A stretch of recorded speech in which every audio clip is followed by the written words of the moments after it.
बिस्मिल्लाहिर्रहमानिर्रहीम। अस्सलाम वालेकुम प्यारे बच्चों। तो आज मैं आपको सुनाऊंगी एक कीमती हीरे की कहानी। तो कहानी शुरू करते हैं। एक दफ़ा का जिक्र है कि किसी गांव में एक किसान रहता था। इसका नाम आसिफ था। आसिफ दिन भर खेतों में काम करता और अपनी बीवी बच्चों का पेट पालता। एक दिन वो खेत में काम कर रहा था कि इसे एक चमकदार चीज़ नज़र आई। इसने पास जाकर देखा तो वो एक नायाब हीरा था। वो सोचने लगा कि ये हीरा बेचकर मैं रकम हासिल कर लूँगा।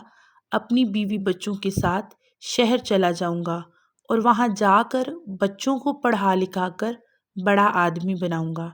ये सोचकर वो सीधा सुनार के पास गया। सुनार ने कहा, भाई इतना कीमती हीरा तुम्हें कहाँ से मिला? आसिफ ने सुनार को पूरा वाक़या सुनाया तो वो कहने लगा, इसकी कीमत इतनी ज़्यादा है कि अगर मैं अपनी दुकान भी बेच दूं फिर भी अदा नहीं कर सकता। तुम इसको लेकर बादशाह के महल चले जाओ, वहीं तुम्हें इसके बदले कुछ देने की ताकत रखता है। ये सुनकर आसिफ हीरा लेकर बादशाह के दरबार पहुंच गया और इससे तमाम किस्सा बयान किया। बादशाह हीरा देखकर हैरान रह गया और दिल में सोचने लगा कि इतना कीमती हीरा तो मेरे शाही खजाने में भी मौजूद नहीं। कुछ देर सोचने के बाद बादशाह ने कहा, आसिफ मैं तुझे सोहर से असर का वक़्त देता हूँ।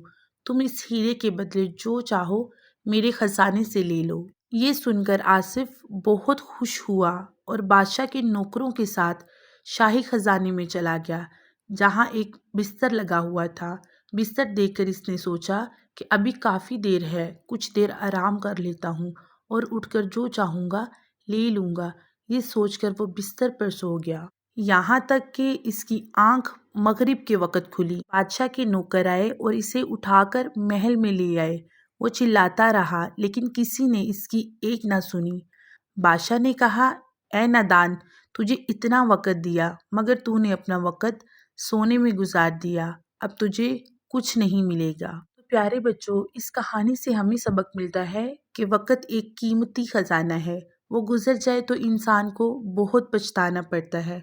हमें चाहिए कि ज़िंदगी के हर कदम पर कामयाबी हासिल करने के लिए अपना हर काम इसके ठीक वक़्त पर करें। बच्चों, अगर आपको कहानी पसंद आई हो तो इसको लाइक करें और चैनल को सब्सक्राइब करें। अल्लाह हाफिज़।